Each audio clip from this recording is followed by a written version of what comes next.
இரட்டை தூக்கு தண்டனை. அதாவது பொதுமக்கள் தரப்புல இரட்டை தூக்கு தண்டனை அப்படின்னா ஒரு குற்றவாளிய தூக்குல போட்டுருவாங்க, இறந்துருவாரு, மறுபடியும் தூக்குல போறது தான் இரட்டை தூக்கு தண்டனை அப்படிங்கிற மாதிரி ஒரு கருத்து மக்கள் மத்தியில் இருக்குங்க. பட் அது உண்மை இல்லை. ஸோ இரட்டை தூக்கு தண்டனை பத்தி நான் கொஞ்சம் ஓரலா தாங்க சொல்லியிருக்கேன், இன்டெப்தா சொல்லல. இன்டெப்தா சொன்னா இந்த வீடியோ ஒரு முன்னுதாரணமாயிடும், அதனால ஓரலா மட்டும் தான் சொல்லியிருக்கேன்.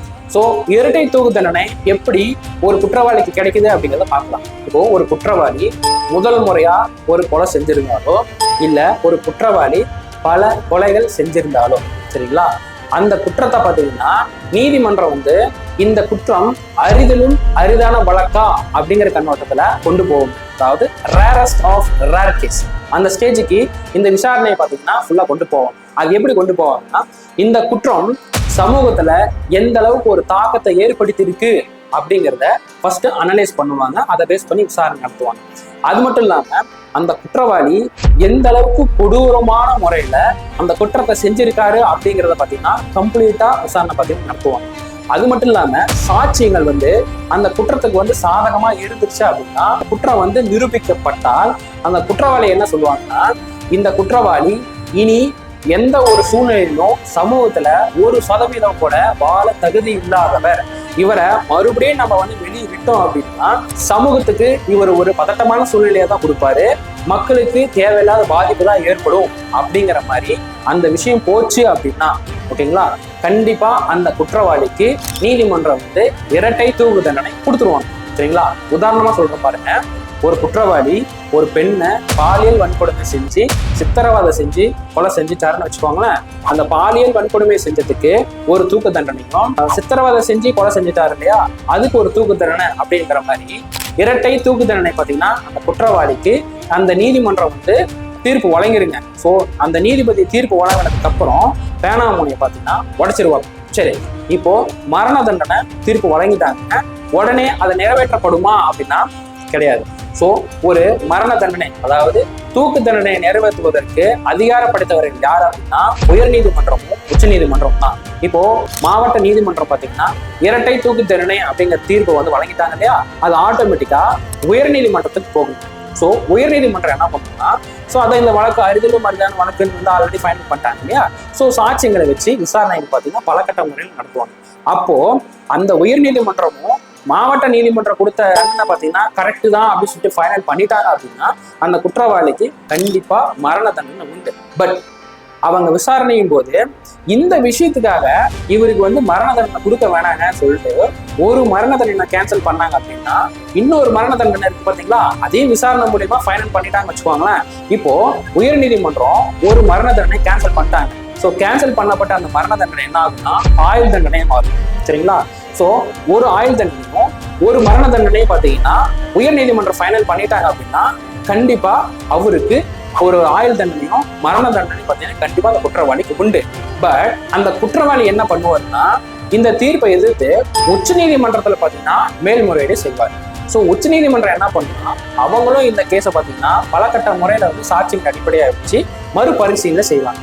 அதுலயும் உச்ச நீதிமன்றம் உயர் நீதிமன்றம் வழங்கின தீர்ப்பு கரெக்டு தான், அவருக்கு ஒரு ஆயுள் தண்டனையும் தூக்கு தண்டனையும் கன்ஃபார்ம் பண்ணிட்டாங்கன்னா அந்த குற்றவாளிக்கு பார்த்தீங்கன்னா கண்டிப்பா தூக்கு தண்டனை உண்டு. பட் உச்ச நீதிமன்றம் பார்த்தீங்கன்னா அந்த விசாரணையில இல்லைங்க இவருக்கு வந்து இதுக்கு தூக்கு தண்டனை தர வேண்டிய அவசியம் இல்லைன்னு சொல்லிட்டு தீர்ப்பை வந்து மாத்திட்டாங்க அப்படின்னா அந்த தூக்கு தண்டனை ஏற்கனவே ஒரு ஆயுள் தண்டனை ஒரு தூக்கு தண்டனை, அந்த தூக்கு தண்டனை கேன்சல் பண்ணாங்கன்னா அது வந்து ஆயுள் தண்டனையே மாறுது.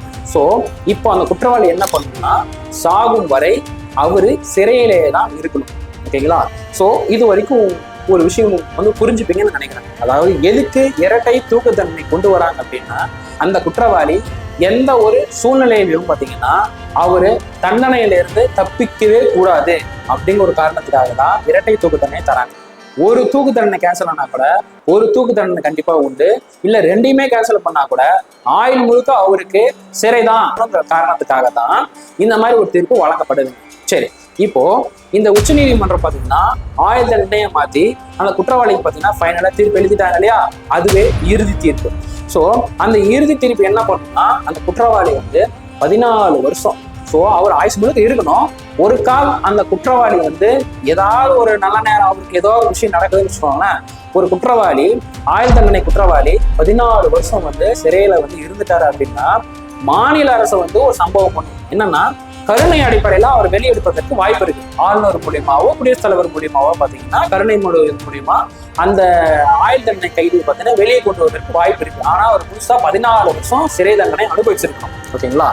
இதுல இன்னொரு ட்விஸ்ட் என்ன அப்படின்னா, உச்ச நீதிமன்றம் பாத்தீங்கன்னா தீர்ப்பு எழுதுறாங்க இல்லையா, ஆயுள் தண்டனை தீர்ப்பு எழுதுறாங்க இல்லையா, அப்போ குற்றத்தோடைய வீரியம் எந்த அளவுக்கு இருக்குங்கிறத அண்டர்ஸ்டாண்ட் பண்ணியிருந்தாங்கன்னா அந்த தீர்ப்பு எழுதும் போது நீதிபதி அவர்கள் ஒரு 2 லைன் மட்டும், அதாவது இந்த குற்றவாளிக்கு கருணை அடிப்படையிலையோ நன்னடத்தை அடிப்படையிலையோ எந்த ஒரு சலுகையும் வழங்கக்கூடாதுன்னு எழுதிட்டாங்க அப்படின்னா அந்த குற்றவாளி சாகும் வரை அவர் ஜெயிலே இருந்து செத்துதான் போகணும்.